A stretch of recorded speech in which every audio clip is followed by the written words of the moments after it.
Gas నిల్వల కనుగొనడంలో భారత్ ఒక కీలక ముందడుగు వేసింది.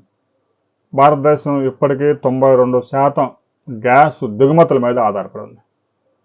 ముఖ్యంగా గల్ఫ్ దేశాల నుంచి, కువైట్ నుంచి భారత్ కనుక గ్యాస్ రాకపోతే మన ఇంట్లో పొయ్యి కూడా వెలిగే పరిస్థితి లేదు. ఎందుకంటే భారతదేశంలో ఉన్న గ్యాస్ నిల్వలు వెలికి తీసే కార్యక్రమం జరుగుతూ ఉన్నా మన అవసరాలకి మనం వెలికి తీస్తున్న గ్యాస్కి అంతరం 90% ఉంది. కేవలం ఒక 10% మాత్రమే కేజీ బేసిన్లో, అస్సాంలో, రాజస్థాన్లో, ముంబై హైలో కొన్ని ప్రాంతాల్లో గ్యాస్ బయటకు తీస్తూ ఉన్నారు. ఇటీవల కాలంలో సముద్ర మంథన స్కీమ్ ద్వారా పెద్ద ఎత్తున గ్యాస్ నిక్షేపాలను కనుగొనే కార్యక్రమాన్ని కేంద్ర పెట్రోలియం శాఖ చేపట్టింది. ఇటీవల రాజస్థాన్లో పెద్ద ఎత్తున ఒక గ్యాస్ నిక్షేపాన్ని కనుగొన్నారు.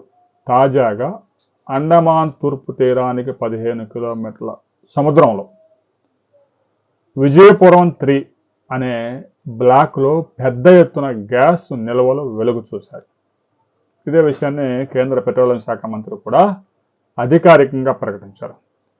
ఎన్ని లక్షల టన్నుల గ్యాస్ నిల్వలు ఉన్నాయి అనే దానికి సంబంధించి ఇంకా పరిశోధన జరుగుతాయి.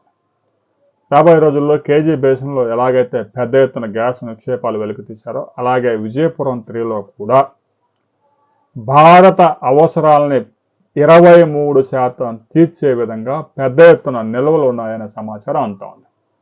అదే గనక జరిగితే భారత్ ఇంధన రంగంలో ఒక గేమ్ చేంజర్ కాబోతా ఉంది. క్రూడ్ ఆయిల్ దిగుమతులు, గ్యాస్ దిగుమతులకి ప్రతి నెల మనం 3 లక్షల నుంచి 4 లక్షల కోట్ల రూపాయల విదేశీ మారక ద్రవ్యాన్ని ఆయా దేశాలకు మనం చెల్లిస్తూ ఉన్నాం. ఆ రంగంలో గనక మనం ఖర్చును గణనీయంగా తగ్గించుకుంటే, కార్లు, 2 వీలర్ మొత్తాన్ని ఈవీకి చేంజ్ చేసుకొని సోలార్ విద్యుత్ ఉత్పత్తిని 2030 నాటికి 5 లక్షల మెగావాట్లకు పెంచుకోగలిగితే ఆ వాహనాలన్నీ కూడా ఛార్జింగ్ చేసుకోవడానికి సాధ్యమవుతుంది. చైనాలో 12 లక్షల మెగావాట్ల సోలార్ విద్యుత్ ఉత్పత్తి చేసి 2 వీలర్, కార్లు, పెద్ద పెద్ద ట్రక్కులన్నీ కూడా ఛార్జింగ్ చేసుకుంటా ఉన్నారు. దాంతో ఆ దేశం ఇంధన రంగంలో స్వయం సమృద్ధి సాధించలేకపోయినా 70% వారి అవసరాలు వాళ్ళే తెచ్చుకుంటా ఉన్నారు. భారతదేశం కూడా ఆ దిశగా వేగంగా అడుగులు వేయాల్సిన అవసరం ఉంది.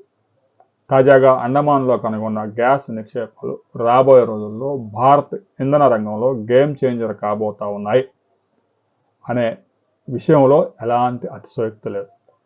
దీనికి సంబంధించి కేంద్ర ప్రభుత్వం ఒక బిగ్ అప్డేట్ ప్రకటించబోతా ఉంది. ఆ తర్వాత మరిన్ని వివరాలతో మరో వీడియోలో మనం కలుసుకుందాం.